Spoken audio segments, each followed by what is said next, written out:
George LoBouno is a writer and investigative researcher of US history. After doing graduate study in US history and freelance reporting, in 1995 he began to research alien related programs in the US government. His first book, Alien Mind: The Thought and Behavior of Extraterrestrials, examined the thoughts and assumptions of our extraterrestrial neighbors. He is also the author of an upcoming new book, Red Dwarf Star Populations and ET Mind Network.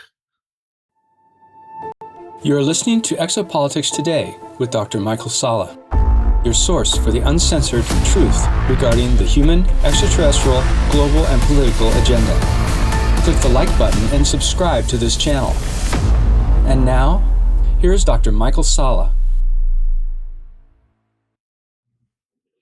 Welcome, George, to Exopolitics Today. Thank you, Michael.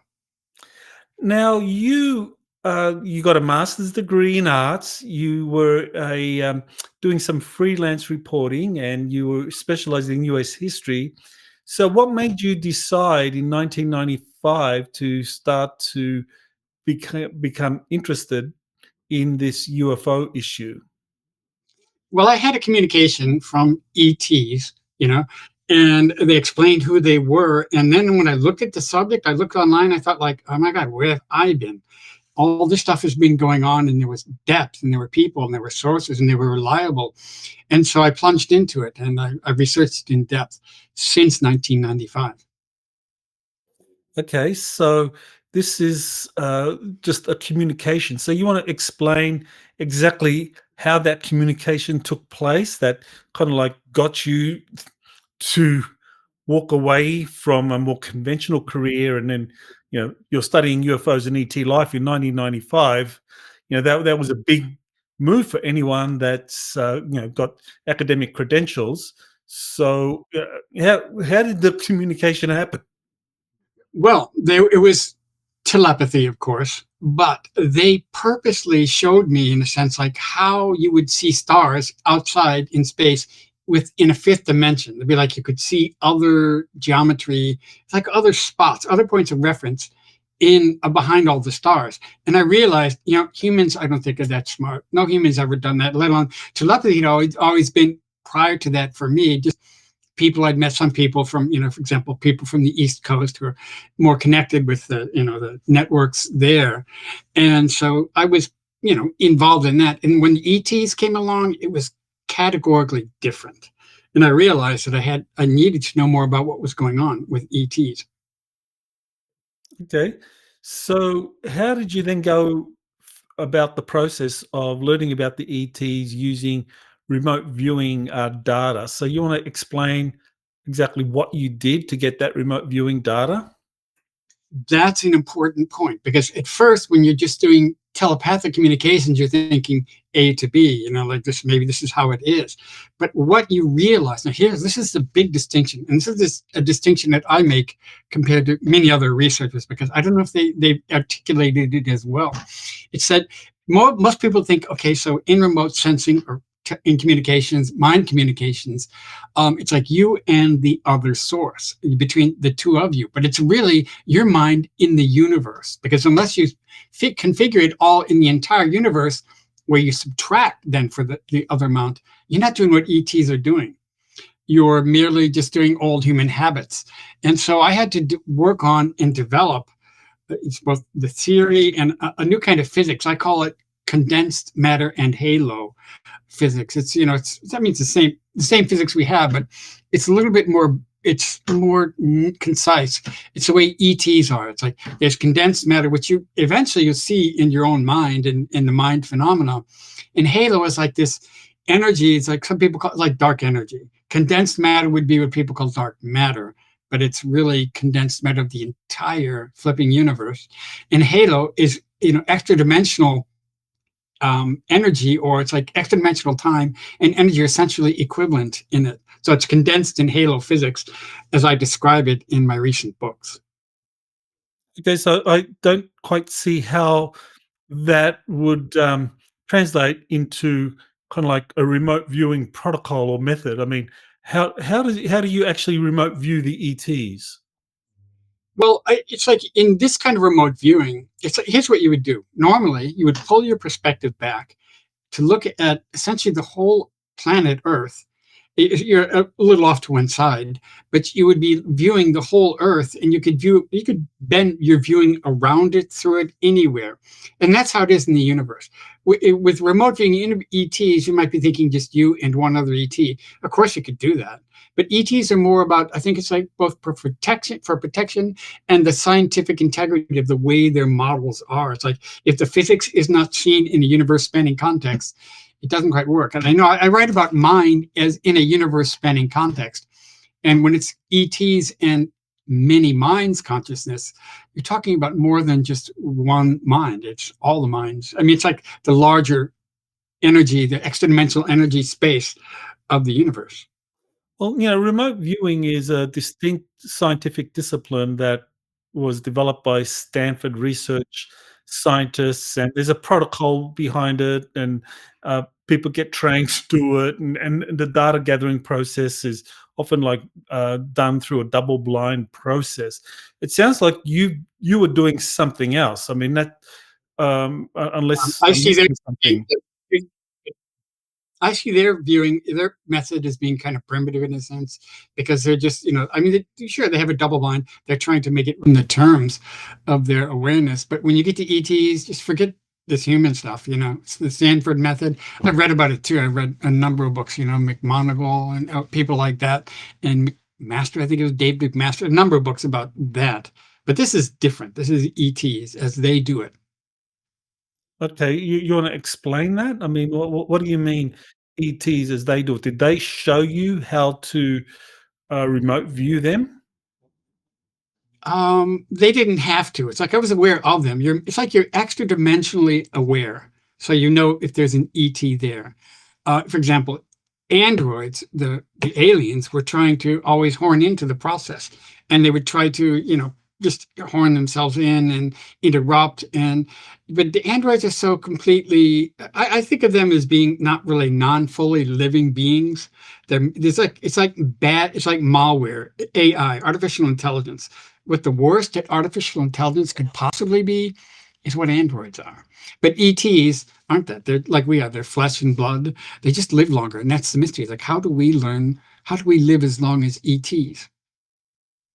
Okay, well, you know, you're talking about Android, so let's jump to the Roswell crash because you see that as very significant because these short gray aliens were in fact androids. So you want to tell us about the Roswell crash and what that meant that in terms of you know, these androids being discovered and everything that happened as a consequence. Yeah, Roswell was the wake-up call. It was, essentially where humans figured out, this is what we've been harassed by. For example, that was buzzing the Roswell Air Force Base back in 1947. And as a matter of fact, even back through World War II and other times, the androids were trying to, they were trying to disturb or interfere, and I think in human relationships, the human mind community. But after 1947, the science got better. We developed lasers, we developed a better kind of physics, but even today, what's odd is that today, some of our scientists don't discuss physics that is outside of the, old Einstein relativity.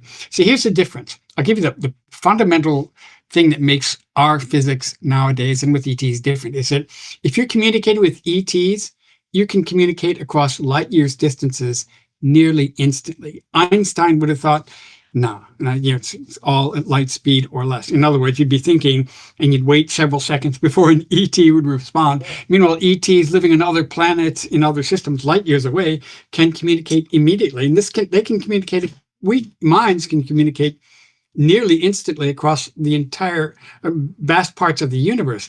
And that's because if you think of the new physics that I try to frame it in terms of condensed matter and extra dimensional halo, or it's like extra dimensional time, in terms of those two, that's how you can explain nearly instant communications.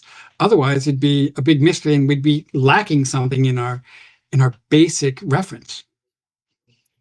Okay, so we move on now to President Eisenhower.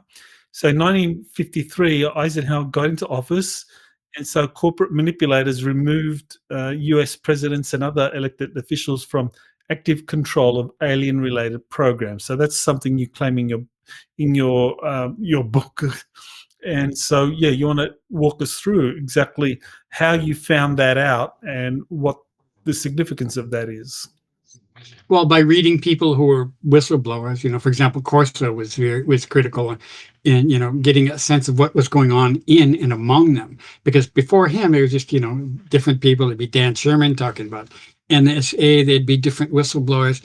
And eventually, you see where the government programs, I don't know why I think they were worried about weapons. And I thought they were worried about the Soviet Union. I mean, Eisenhower, being Republican, would have been favoring a military outlook, hiding things, weapons, he would probably hide the technology more than anything.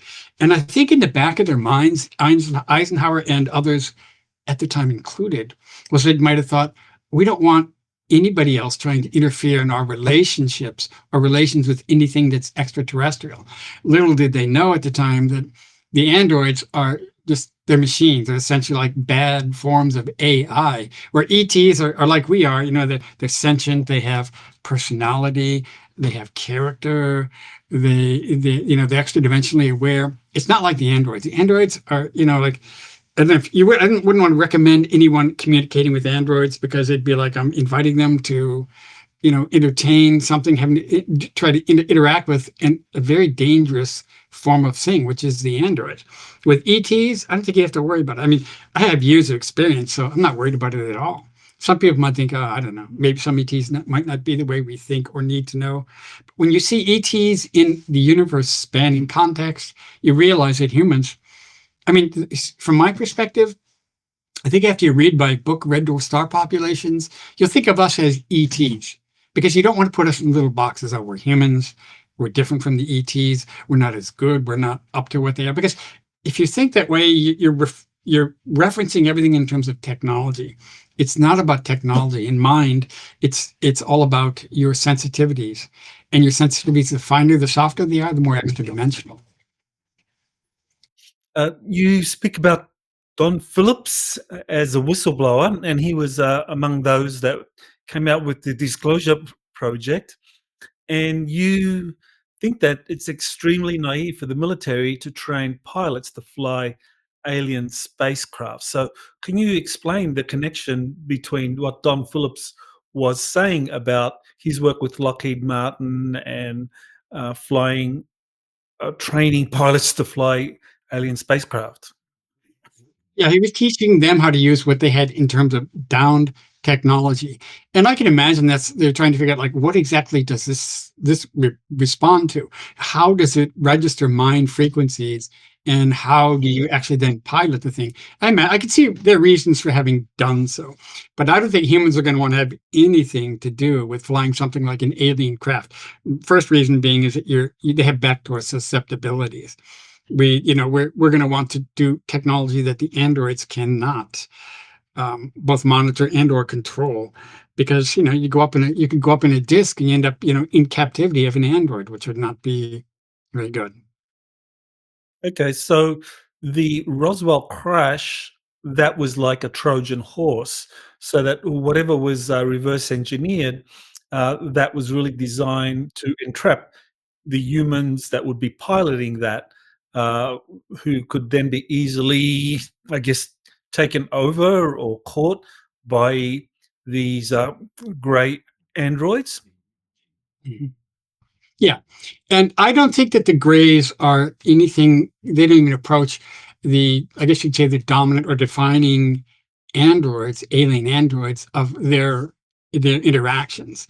You have to realize that androids, the Roswell androids, they're limited in their interactions in the universe. For example, if you're involved in mini-mind consciousness with ETs, that's universe spanning, and you easily see that. You register those exact parameters because it's phenomenal. Extra dimensional phenomena have to do with, like, you could shift perspective just a slight bit to one side, and the parallax of your awareness compared to other ETs is such that you're sort of like you're sort of shuffling through the rest of the universe. Where with androids, the alien androids, the Roswell types, their maximum, I've heard, for what it's worth, they only have a 215 million light year sort of expansion in their interactions.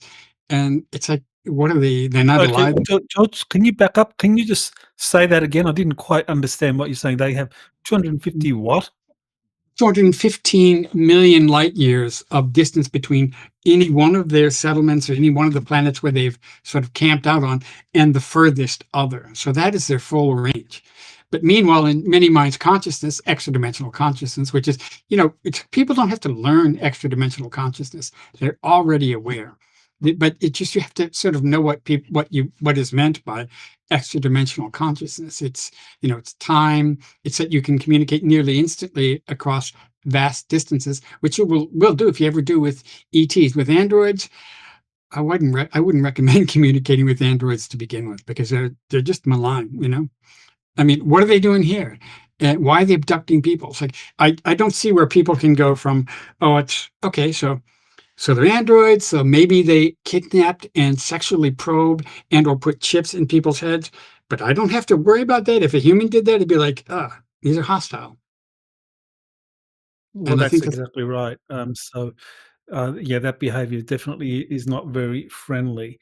So, who are the friendly neighborhood extraterrestrials, and how did they help you understand um, some core concepts such as red dwarf stars and the civilizations associated with them?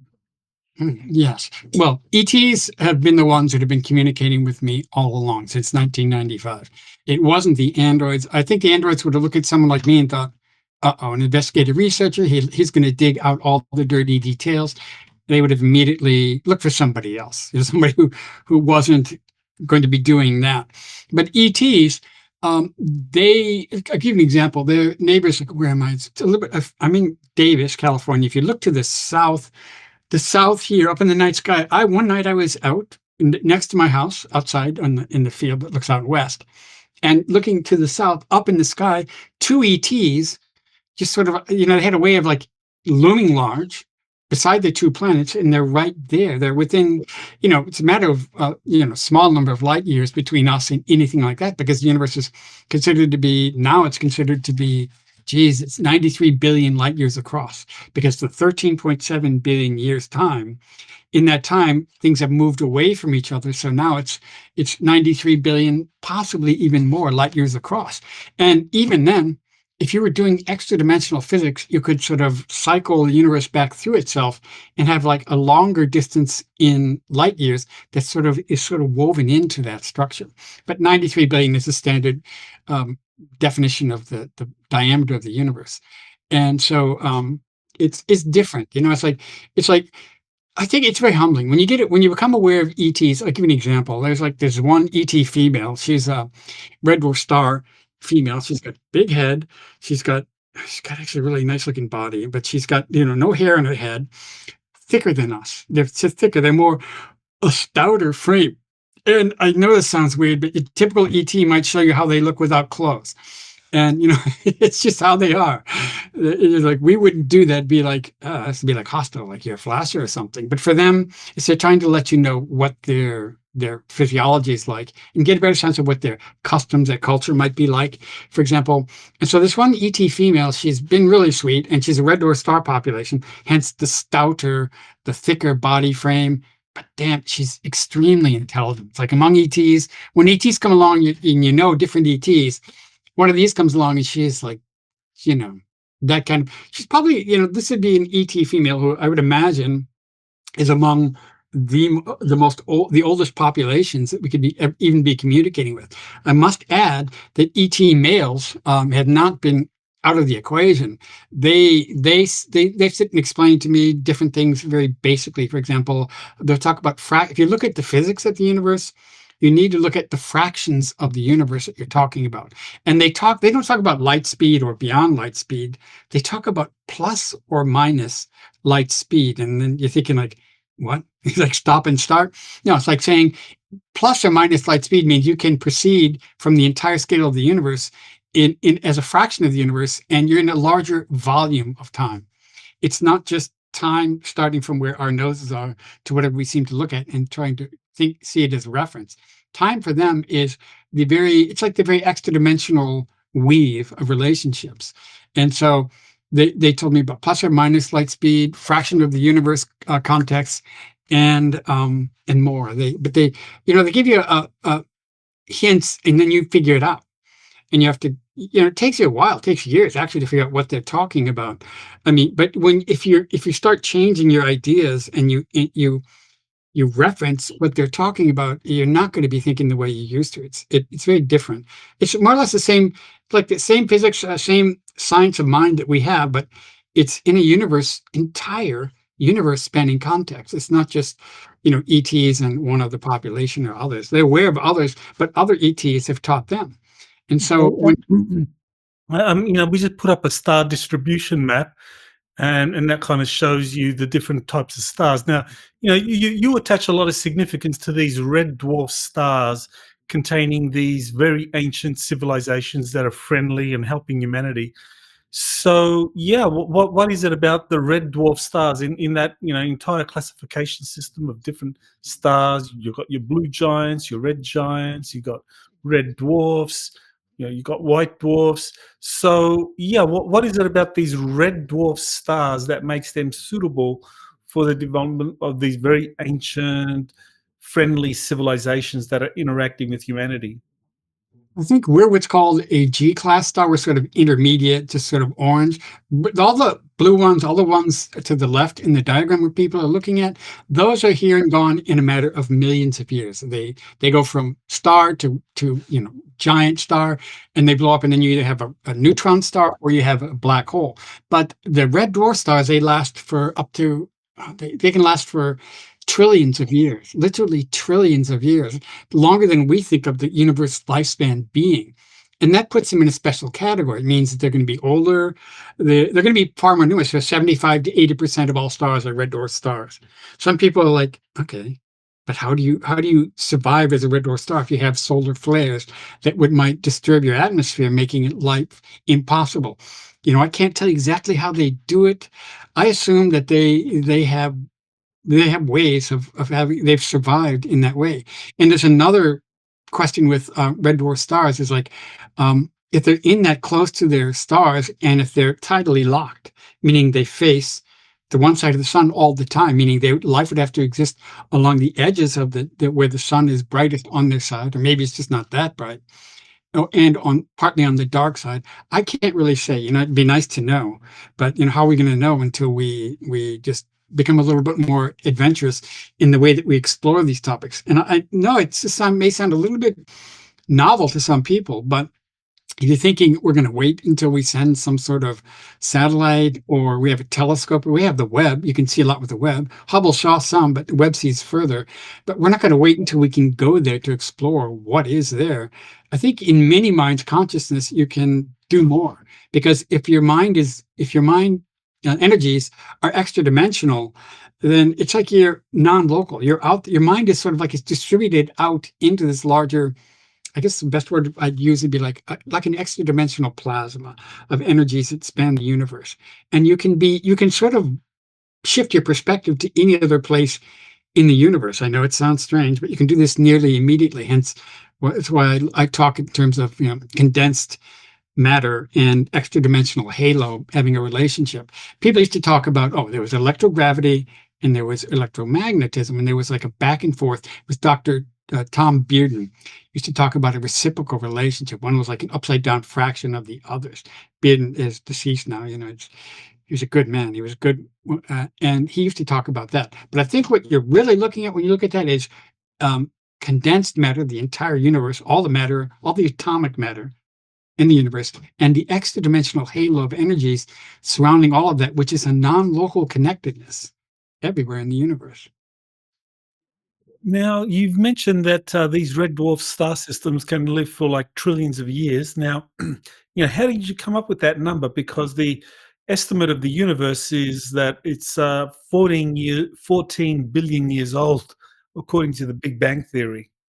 Yeah, it's not that they've been around for that long. No, of course it's not that. Our science talks about the universe will go for that long. And at the fusion, that red dwarf stars do. Like we're 5,000 degrees on the surface of the sun. They're less temperature.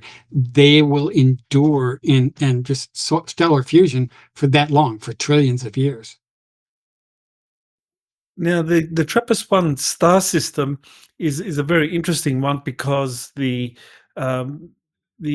search for extraterrestrial intelligence has monitored radio signals from there, and the James Webb Space Telescope is focusing on TRAPPIST-1's star system, looking at the exoplanets that are there. So, yeah, the TRAPPIST-1 system. What do you know of it, and how many extraterrestrial civilizations are there? I wouldn't know that offhand because I don't favor any particular star system. If I find that there are ETs out there, then I stick with the ET mine network, and that's where I am. I've heard about the TRAPPIST-1 system though, and we have a number of star systems around us that people suspect. I mean, there was even discussion. I don't know if it's true or not on the web about Alpha Centauri Proxima B, which is the nearest star. It's a little red dwarf star, possibly having indications of life there. I don't know if it's good data or not. You hear discussions, and I mean, nowadays I find that the internet becomes increasingly. I mean, it's not that it's unreliable. It's just the discussion is so just wide open that you get so much bad stuff in it. You don't know what is what in it. I imagine the TRAPPIST system, the one that you're showing, one of those intermediate planets would be one of the ones we would assume, because that's how we are. The one between D and F, that's where we would fit. I imagine E looks like what we would be. Okay, all right. Well, some people say that there's civilizations on all of those planets. Or actually, I think I recall that the about 3 of them are in the Goldilocks zone. Even though they're very close to that red dwarf. But I guess that's your point, that Yeah. these red dwarf stars offer a kind of very stable solar system, whereby these planets, these exoplanets, can have a very stable kind of relationship with the red dwarf, and that's where you can have many ET civilizations kind of growing and evolving and moving on. You may have heard, for example, while speaking of red dwarf stars, the Chinese have demonstrated that they can form a shield or an energy field that's surrounding the planet. It's like a shield for them. And there's 2 reasons why this would be extremely important. The United States can do the same. We have the technology. I imagine it just involves, converging and interfering energies, on the surface. Maybe a whole system, a whole network of relays. The bigger your system, the better you'd be able to do so. But the good thing about a shield like that is that if you were a red dwarf star system and you had one like that, you could, of course, protect your planet from any solar flares that came off of that system. The second function of that would be useful is that if androids try to approach your planet, if you put up the shield, they're dead. They hit the shield, they're gone. They cannot enter your system. So can you just back up, say, what kind of shield are we talking about, that androids cannot penetrate the shield?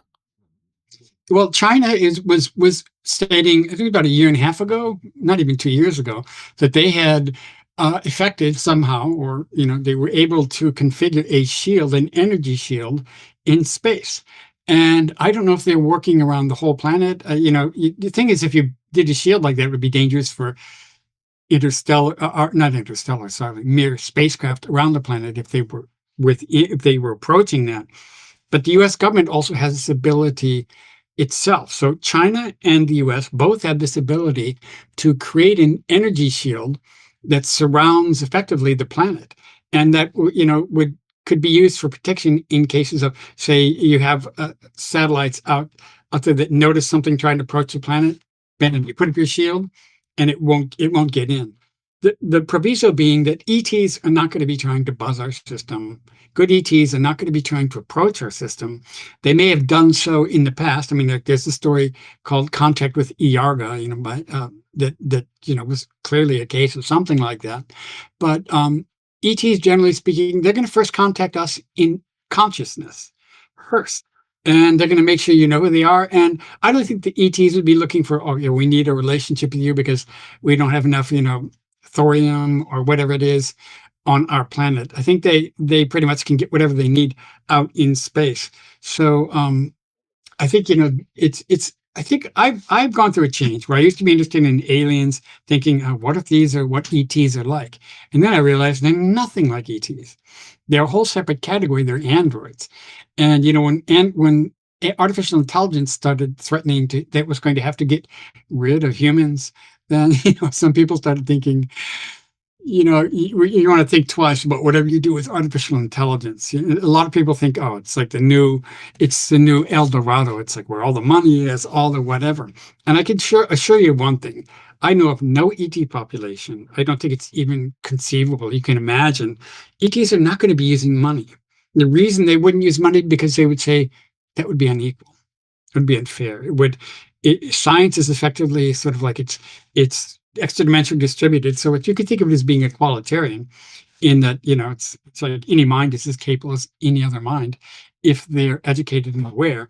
And ETs will not do money. The fact that we use money is just a primitive artifact of whatever we used to be like. But I don't think it has much to do with what we're like now. I mean, we're essentially, money is only needed for petty little things that we do sometimes at a store. Everything is electronic, and once it's all electronic, you don't need money. You don't need and if you don't use money, you're locking into the fact that you're going to be sharing your resources more equally. Now, I do agree with you that the friendly ETs, that they first make contact through consciousness, and then there'll be a physical contact. Whereas the unfriendly, or the android greys, that they just straight up arrive physically and just kind of like take you and do whatever they want. So I think that's a very important distinction. Yeah, ETs, if I'm not mistaken, would not abduct. Abduction is something you associate with androids, like the Greys, or whatever's associated with them. But ETs would consider it'd be like a very threatening thing to do. If you were to go into a system, unless you were very clear about why you were there, and it's only a brief visit and then gone, you might get people to feel like they need to be defensive with regard to who you are. So they don't want to, militarize or cause, fears or hostility in the universe. It's just not, it's like we wouldn't do that. We would pull back. We would contact them remotely. We would make sure they knew how we are, who we are. And, it's like you're saying, people talk about their awareness of other populations already. And if that's true, which of course it is, some people, I imagine your wife is probably somebody who's a good contactee and probably has a good awareness of what's going on in the universe, because, she's open to that. She's aware of it. That's like the first threshold you approach with other people. They have to think outside of the little bubble that we live in that human mind nor human pretensions are not all that much. Among ETs, it's all equalitarian, and it's extra dimensional. It's like a non-locality that you just, if you immerse in an extra dimensional sort of field of energies, your awareness is in that. And so, who are the Iagans, and how did they deal with this grey android problem?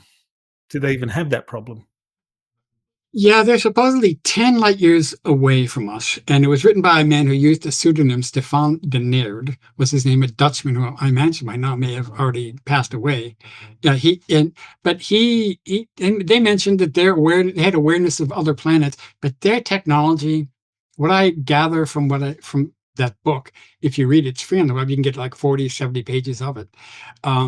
Is that they could easily defend themselves. They imagine they would be trying to defend themselves against abduction, or the androids trying to take some of them and then try to reverse engineer or try to, clone something that's like that to infiltrate their planet, which is, you don't want that. I write about what I call direct operatives, or people who've not only been abducted, but their loyalties lie with the androids. As weird as that sounds. It's like for someone like me, or someone like any normal, sentient, feeling, and thoughtful human, anything would be android to be like they're not really alive like we are. They don't think, they don't feel, they have no emotions. Anything that has no emotions, the first thing you think is that thing's probably going to be crazy, right? No emotions, it can't really relate to how we are. It could be just malign and dangerous, intrusive. And ETs aren't like that. They won't swarm into where you are, as far as I know. I mean, the Yarga case was interesting, but they're nothing but civilized. They're nothing but gentle. Okay, so let's move on to the Verdants. I mean, that's another ET race, and they were involved in the disclosure process with a Los Angeles Times reporter, Philip Craf. So you want to tell us about the Verdants, who they were? Ver- Yeah. I would not trust a single verdant. I wouldn't. To me, they're part. They're what either they're the ETs that made the verdants, made the grays too. I don't. They're androids. They're not. I don't think of them as being a legitimate population. I mentioned this in my other book, my new book. Everything that has to do with androids is immediately out the window. I just, say that I won't even be discussing them for what it's worth in this book, except in reference to, possible complications that may have occurred in the past. But that's who the verdants were. But they were posed to Philip Craf, who was an LA Times journalist, won a Pulitzer Prize as a Metro editor for the LA Times. And they abducted him. They didn't ask him. They just abducted him. They had him on their ship.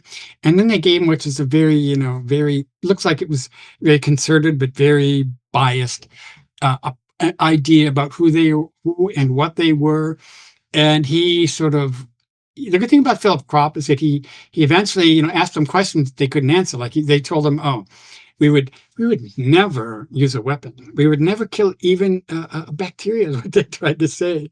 And I think then when he heard that, I think he thought, okay, so and then he asked questions. He found that there were some inconsistencies in what they said, and I think he realized as a reporter, you have to keep your perspective, keep your objectivity. So he was on board with them. They were even feeding him on board their ship.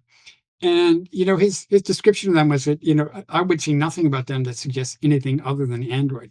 The android is that they've taken. Here's the thing about the androids. Okay, they're not entirely machines. They'll take tissue from a living population and they'll try to capture or steal it, and then they'll hybridize that with the android sort of composition. So you think like, okay, they don't have wires in their heads. They have like some sort of tissue. But my understanding is that the gray related androids, they're made out of a soft lithium metal composition. So it's like you don't need wires and something like that. You just it would be conductive in ways. It's a soft metal, and that's what I think you find among the androids is that their composition is not like us. Living tissue that if you die just starts to rot. With them, it's a different sort of substance. Mm.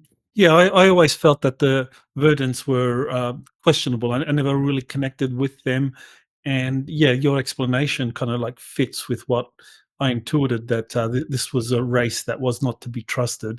Even though, of course, Philip Crap was very enthusiastic about promoting their disclosure agenda, and I think they had a really big network of diplomats all over the world ready to move forward. But that was at some point neutralized. I guess it was the 9/11 attacks on 2001, where the Verdant's agenda to disclose themselves just kind of collapsed. So maybe that was the white hats kind of like sabotaging that kind of disclosure effort. Yeah, I mean, I myself, I would discourage anyone from having anything to do with like verdants or anything that even could possibly be android. Just immediately consider that you may not see it, but those things could be hostile, they're manipulative, and they have no reason for having any relations with humans or even coming close. And if you see that like with the verdants, you'd be like, I think, oh, that's an enemy population. From my perspective, they're with the grays, they're with androids, and I don't really wouldn't like them. I'd be like, we have to defend against their approach. So if we have an energy shield, they won't get near this planet. For example, they abducted Crop and he was on board. And, he did have skepticism about some of what they said. But, I mean, see if humans are in a situation where androids could, whenever they wanted to approach people, they could, eventually they've got a little network of what I call the direct operatives. ETs conveyed to me that there are 3,000 to 4,000 direct operatives on the planet you have to worry about. That makes normal humans in a relationship of 2.2 million versus every single one of those. It makes them very small, and it's only when people are aware, you're effectively done with them. If they're compromised by androids and intelligence, and if they're actually generally speaking, they might be trying to sabotage human progress in every way. And they would have this android sort of support or whatever it is, where we don't want anything to do with androids, generally speaking. I know some contactees might think, oh, anything that's not human, that's probably better than what humans are, but it's definitely not true. Humans are we're very evolved, we're interesting. The main thing is that we're sensitive, we're intelligent, and we're curious. We don't just, do like a machine.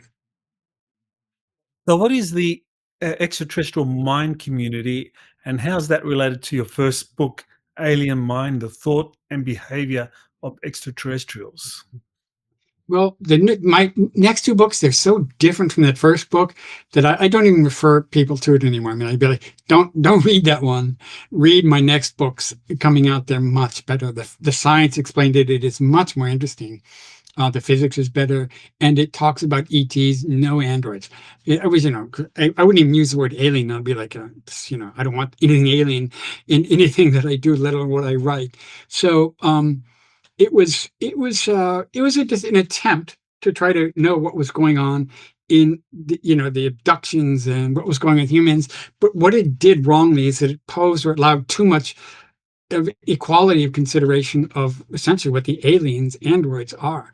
And for me now, I'd be doing disinformation that'd be very dangerous for other humans if I were to even have a semblance of that in what I do, because alien, it says what they are. It means they're external, they're potentially hostile. You don't know what they are because they won't even tell you. And if they do tell you, they're gonna hide some or much of not what they do. Where with ETs, you can investigate on your own. You don't have to ask an ET, may I be aware of who and where your people are? They just include you. Essentially, it's like in the ET mini minds community. It's not like you suddenly get all these capabilities, but you're able to probe or investigate them.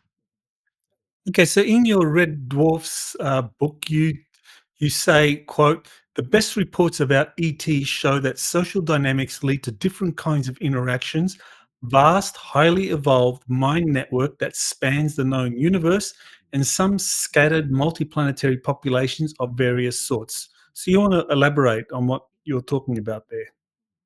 Number one would be, for example, red dwarf star populations. You can consider them as what ET males, for example, conveyed to me. It's like a whole universe spanning network.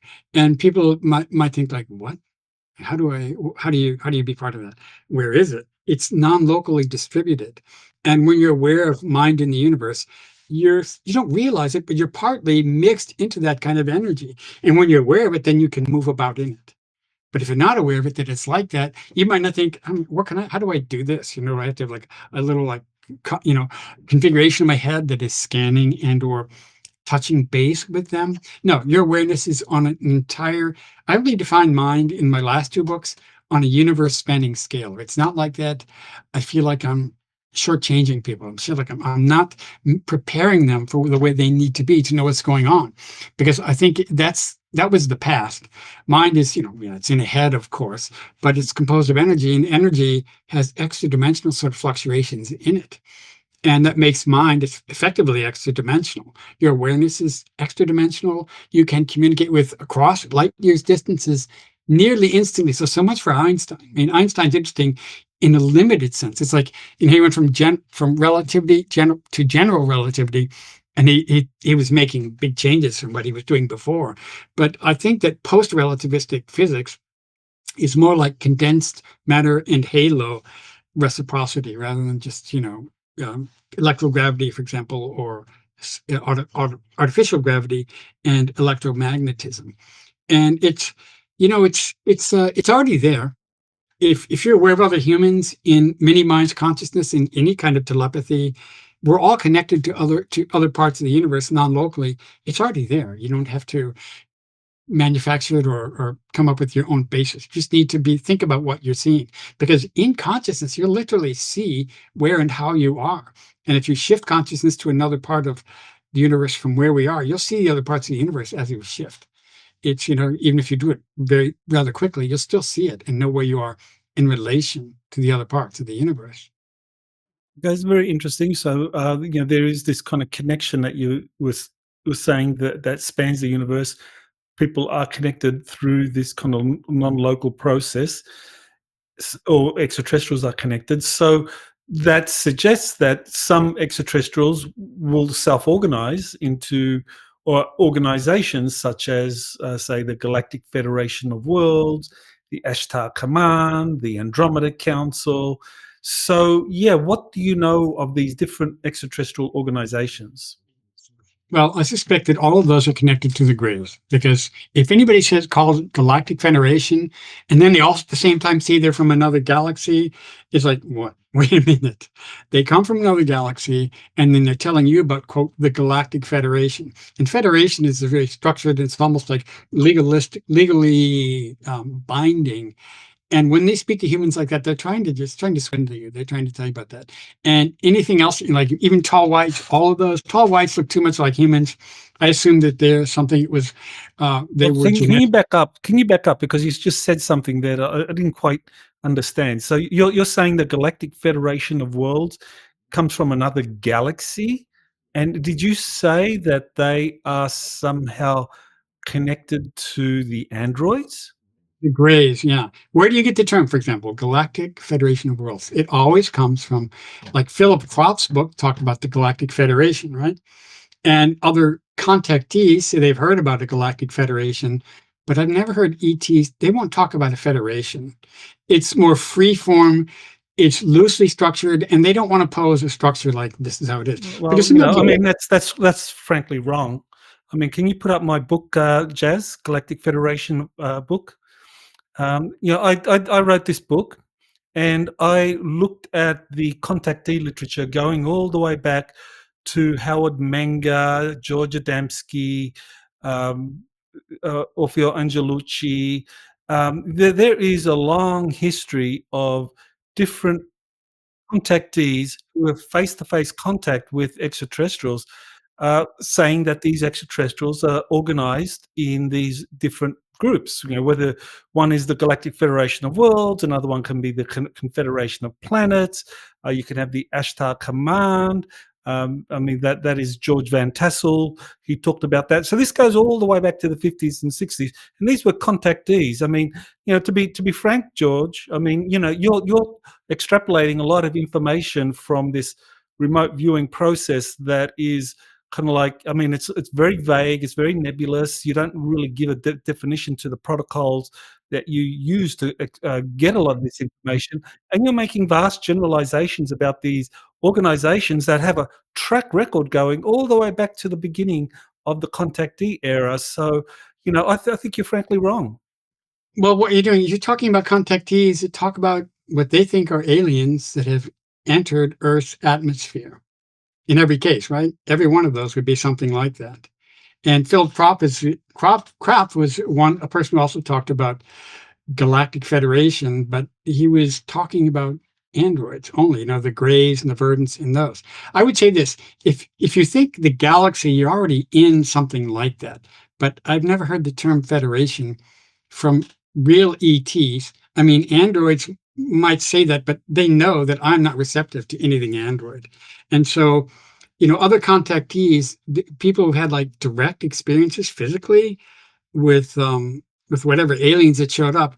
I'm not one of those people. ET androids, aliens are not going to show up around me because I would immediately demand, I would inquire on my own. I would not take whatever they said at face value. I will probe them in return. And in the process of my interactions, Michael, I've never heard anything about a federation. I think that would be posing a structure that for them would be the problem with posing a structure like that. I mean, I know you may regard how you may regard some of the sources of that. Is that it'd be like saying, you know, we're from the planet Earth. We have a certain kind of government, and it would almost sound like you're trying to obligate people to consider that, you know, as the premise that they're going to be interacting with. Obviously, they have governments on their planets. Obviously, they're going to have interaction with other populations. And if you want, you know, the galaxy is discrete, but whatever, at the moment now we're aware of like maybe up to 1 trillion galaxies. It used to be 150 billion galaxies. Now we're thinking 1 trillion galaxies. And I think if you're thinking galaxy, I think in this galaxy, the thing you notice in many minds' consciousness is that Okay, so the Milky Way is in what's called the Virgo supercluster. The Virgo supercluster is part of a whole like running chain of superclusters that it's called Pisces. Pisces is about 1 billion galaxies running for it's about 1 billion light years, and it's like billions of galaxies running for a vast light years distance. That to me, the Pisces would be more the discrete sort of like it's just a community though, because every other sort of branch of superclusters is they're not going to be separate or apart and saying, don't worry, we're the competing government, because they're not competing with each other. They see the universe as being a polite, civilized place to be, and they never want to pose anything that might threaten or intimidate people. So, okay, so you have your sources, and other people may say, they've heard about a Galactic Federation. Okay, those are their sources. I work with, I'm talking about other sources because the ETs that I've interacted with, they never mention that. And the fact that I've never had, direct physical contact with them, for me, that's quite good. I don't want to have they're not going to show up here. They're not going to try to. But there's a kind of like a contradiction right there, George. I mean, earlier on we said that there was a distinction between friendly ETs that will first reach out telepathically and consciously and make a connection and then make physical contact, as opposed to the androids or the greys who just abduct people right away.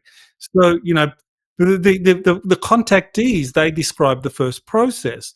So on the one hand, you say that that's a kind of important characteristic of a friendly extraterrestrial, but on the other hand, you're trying to make out that somehow belonging to one of these organizations makes them some kind of gray association. Let me correct you, because I've never said that they're necessarily going to have a physical presence or try to pose a physical presence on your planet. My understanding is the case, the Yarga case, is like a good example because it's so humble, and they show up and they physically showed up, but they did it in very sort of secondary terms. They didn't try to impose the sense of who it was with the guy that they were around. I don't assume that they're going to, the ETs will of course communicate, and they communicate in many minds consciousness. And there's a very real physics for that. And you have very real sensitivity. It's the same sensitivities in your brain that allow your consciousness to have the global unity of consciousness. It is how you can communicate with other humans. But I don't think ETs, I mean, the people you're referring to, they may have mentioned that they're going to show up here later physically. I haven't been told that by ETs that they're going to show up here and physically be here. If you can communicate with them nearly instantly across light years distances, why would they need to do that? They wouldn't. So, I mean, that's a distinction that you and I might make between our interpretations. But again, these are interpretations by humans about ET or alien or ET minds and how they live. And we're all here. I have not had physical interactions with any aliens or ETs, but I have been, I've had to dispute with the aliens and the androids because they try to distort. Their plan is to distort and essentially try to warp human relationships to be to their advantage. ETs, I don't think would do that. It doesn't make any sense. It's not good science. If you think about it, it's really all about the science of what would be the best possible. That's what you're going to see ETs doing. The androids, they're not. So, as regarding physical interactions, have you had one, Michael, yourself? Have you ever had a direct physical interaction with any aliens or androids or ETs? I would say I've had some physical interactions, but nothing. Well, I had one in 1985 that I thought was pretty significant in retrospect, because then I thought that they were kind of like angels or something else, but now I kind of think that they were a race or group of extraterrestrials that were popping in to kind of help me deal with some emotional issues I was having at the time. Now, what you've said is there's a lot to kind of like unpack there, because it sounds as though you're making the case that all of these contactees who say that they are, they're in telepathic communications with these off-world ETs, that the ETs show up, that there's a physical kind of interaction, that somehow that is suspect or is compromised? Why would that be? I would say I wouldn't no, I wouldn't say that other people's contacts with their awareness, their mind communications with at all are in any way suspect. I think they're, is that people, if a person thinks in terms of good science and probes back. If they can reach you, then guess what? You can reach them. You can the physics is already there for you to reach back. So I would never say. As a matter of fact, I encourage people to be aware of ETs. Explore the universe as much as you can in many minds consciousness. What I have said though is that in many cases, and this is where I try to make people aware that they want to be aware and investigating to see if anything has to do with the aliens or androids and anything. For example, they can easily create hybrids that look like they're human. Like, for example, the tall whites, for example. My awareness, my one time I was flying right over where the tall whites supposedly were done in Indian Springs in Nevada. And I was remotely sensing there, and my reading there was these are somehow related to the android aliens that the Greys and whatever are involved in. And it was like, it's like you how do you come to that conclusion? You might think, is if you have an extra dimensional consciousness, you're able to probe anything and everything. You can be here and you can immediately start probing, and immersing in effectively what's an extra dimensional energy around us that's not non-local, and you could probe in a place like that. Even, I mean, I don't know how to say it, but the government might think that they're all top secret. You know what? It's like, who was it? I remember somebody said the big secret is that there really are no secrets. And in many minds consciousness, in an extra dimensional consciousness, if some human thinks, oh, I'm where it's at. It's all secret, and you cannot probe me. That's not true. Extra dimensional means it's distributed out and around, and your awareness of like a larger community can easily probe any such. It doesn't matter if it's a president or whatever. I mean, you wouldn't want to directly like, here I am checking out this president, but you could check all of this time and space around someone like that, and if there was something suspicious, you would know about it. So, Okay. So I have a question for you there. So George, so you're remote viewing, remote sensing, all these extraterrestrial groups that are visiting the Earth and doing a lot of things, and the information you're getting, you're writing about that, or you're kind of discussing it. So at some point, wouldn't government authorities contact you if you're accurate? They haven't. Nobody in the government has approached me. If they don't have any structure that could do so, and to approach me, I think it'd be like, what would they ask me? It'd be like they wouldn't. They haven't done so. So government authorities haven't. I think they would think of someone like me as like, okay, this guy is doing what he's doing.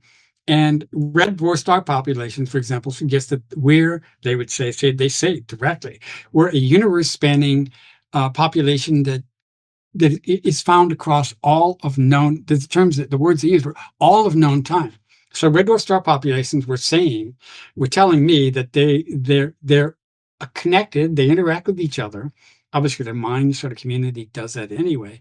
And they talk about they're like the definitive terrestrials. I mean, that are in all of known time. One proviso is that when a whale walks in, if a whale floated in with a brain 5 to 6 times bigger than a human, I think a terrestrial would think, oh, we're the whole thing, because no terrestrial brain can equal the full size of what a whale's single brain is. I think of whales as being like higher intelligence living on this planet.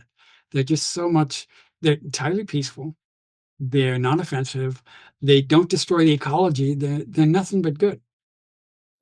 Now, I do agree with you about the tall whites and Charles Hall, that I think that they are connected to these synthetic or these android gray extraterrestrials, and Charles Hall talked about agreements that had been reached between the US Air Force and the tall whites, who were allowed to operate at Nellis Air Force Base. Can you put up image number 12, Jazz? And so, the tall whites, I mean, you can see that there is a kind of marked physiological well, they look like kind of tall grays in a way.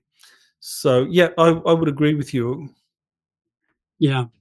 Yeah, and the way that and it just the way they describe it, and what are they doing in that base area in the first place? The question to be like, okay, if you're tall whites, you don't need to be on this planet.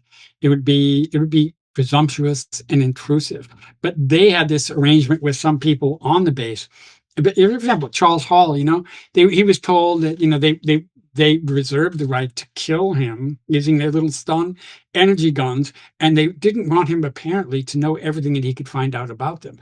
He said there were like 300 to 400 of them in that location. I would be like, anytime you allow anything that's like that you and I both suspect has something to do with the androids, to have a base on your planet, you're ceding too much of both your sovereignty and your ability to respond to it.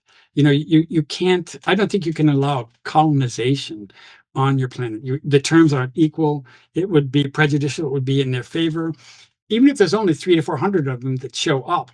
But inside of a protected airbase, already it's like it's keeping it outside of human ability to interrogate or look at in reverse.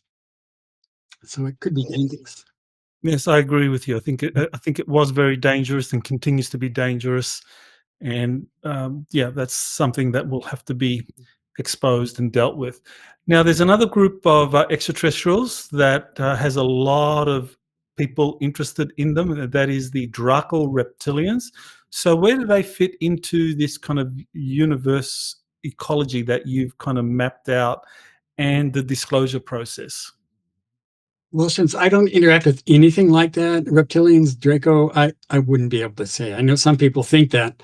I have no doubt that a more reptilian. We evolved from reptilians, but we're so far beyond that we're a completely different form. We are reptilian in origin. We have the reptile brain, is what it's called, and you could say, we're reptilian, but we have a soft outer skin. Whatever it was reptile about us was so far back. It's like this. We're talking about the earliest form of terrestrial life that crawled out of the ocean in the early days. So I don't know anything about. I can't talk about what you're talking about. Draco reptilians. I don't know them. Okay. Well, there's another group, the praying mantis extraterrestrials, and they're often described by abductees that these beings, these very tall, 7, 8 foot tall, uh, praying mantis type beings, are kind of like overseeing or involved in some way with the abductions of humans by these gray androids. So, what do you know about these guys? Well, I've read the same sources you've read. Certainly I've heard about this, and I often wondered this. For example, there's what is called the Greys, and they're what are called the Tall Greys. The Tall Greys seem to, according to abductees, they're telling the other Greys what to do, and they seem to have it over them in some way. I would imagine that a typical abductee on board a ship sees one of these tall gray things leaning over and looking at you with their big eyes and all of that.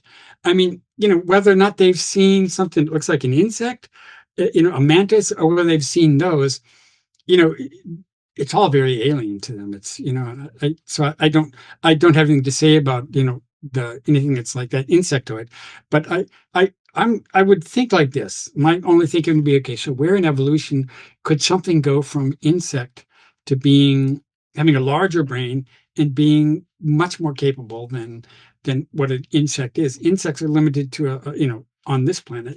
Insects have never gotten very large, and their problem is the exoskeleton. You have an exoskeleton, you have this just lump of tissue on the inside, and how do you get the specialization that you need?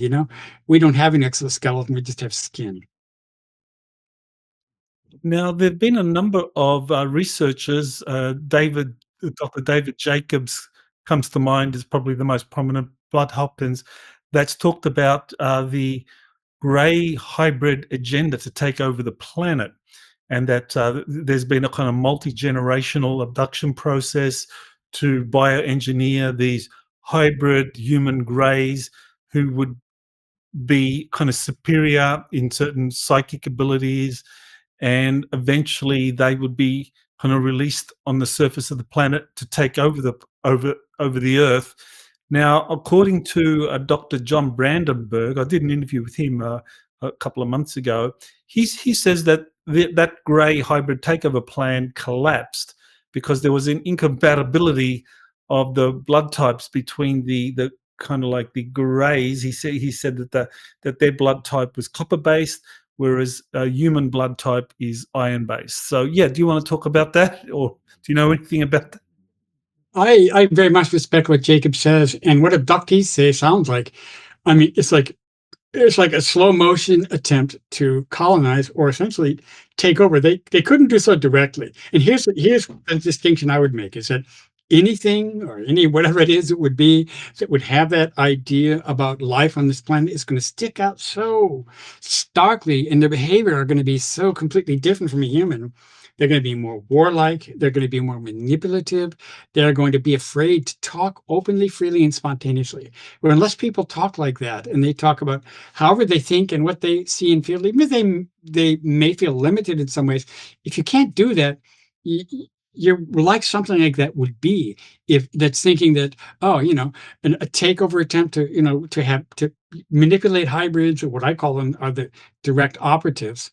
And they're starkly different from normal humans. I mean, I even mentioned names in my discussion, and the people are warlike. They're all about the economics. They're all about controlling resources, but they're very tiny in number. There are 3 to 4,000 of those, according to my sources. Well, there are 8,000 million of us. That's, again, 2.2 million of us compared to every one of those.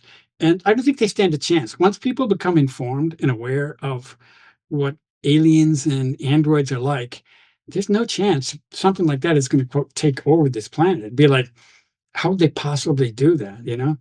Come down with one stupid little ship and try to intimidate us all into a corner? It can't be done. So I think, I agree with Jacobs, and I haven't read the other source that you're talking about. Brandenburg, is it? It's on Brandenburg, yeah. Yeah, Brandenburg. I'll take a look at that.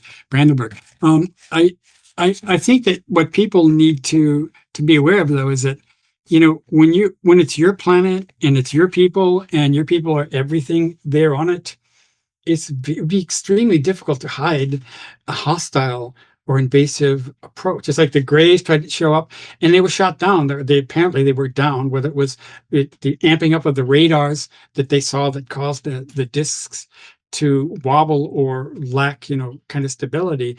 And according to Corso, they just turned up the power on the radar, and they downed the radar, the Roswell and the New Mexico thing. They've downed alien discs like that because what the first chance humans see to be able to defend against unwanted intrusion, we're going to have invested time and money in it. The problem being, of course, is that because of the weirdness of Grace, I think that the military people and security structure people were aware that they didn't want to tell people, oh, guess what? The aliens, android things that are in our system, we're not equal to them. We don't have a complete defense against them.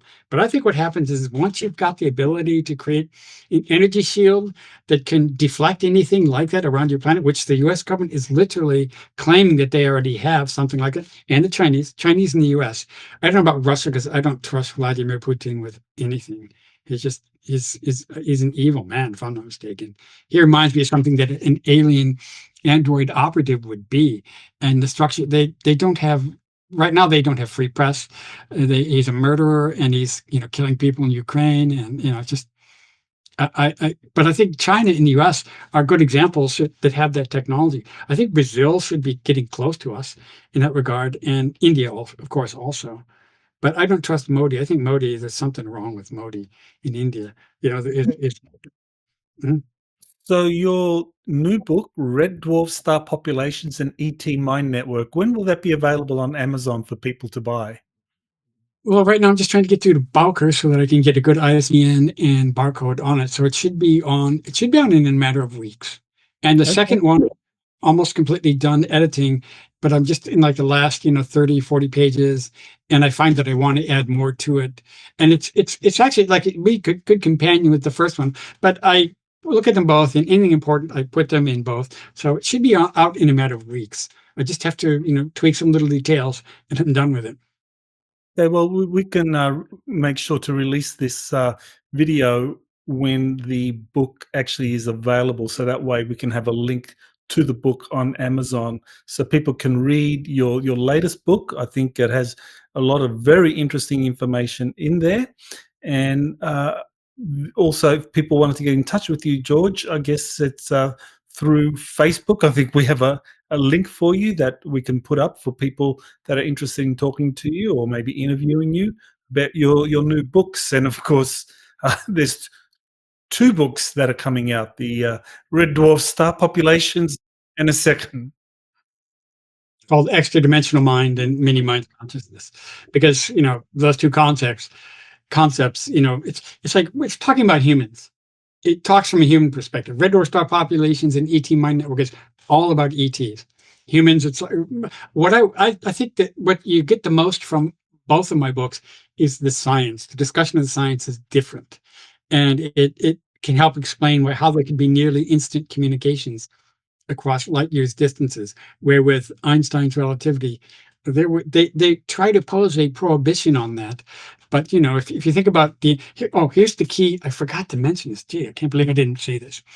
If you look at the universe and you think of it as having, so it's different parts, but the universe has a whole span across its diameter, and there's an energy sort of propagation that goes in the entire universe. Think of it as like a wave span or wave space that allows for nearly instant communications. That's the one I should have mentioned earlier. If you don't think of that in terms of the entire universe wave span, then you won't get how there can be nearly instant communications, because it's fractions of the universe that are just sort of, staggering along edges of other, parts of the universe. The weird thing about fraction of universe wave span is that if no place is center of the universe, that makes the universe extra dimensional. So the entire universe wave span or wave space, where like a wave goes back and forth across it, or can be contoured in mini minds consciousness, that's what's interesting. We can attune to or literally contour those very those kind of consciousness and those kind of energies, because we're already inside of them. They're already there. ETs are already aware of it. But if you forget entire universe, wave space, wave span, then you don't have a model. If you don't have a model, you can't explain nearly instant communications. But it's, if you do like that, and the proviso being, of course, it's extra dimensional, meaning it's sort of distributed both here and everywhere else, then it makes sense. But if you don't think in terms of universe, wave space, or wave span, then you lack literally a contour that can define how these extra dimensional energies just can communicate. Well, I want to congratulate you, George, on completing 2 new books that are coming out shortly on Amazon. I wish you all the best, and thank you for doing this interview. Thank you, Michael. Thanks for having me on. You have been listening to Exopolitics Today with Dr. Michael Salla. Please remember to like, share, and subscribe to this channel. Join or start a conversation in the comments. Take the time to explore the vast library of best-selling books, webinars, and podcasts by Dr. Salla. Visit exopoliticstoday.com.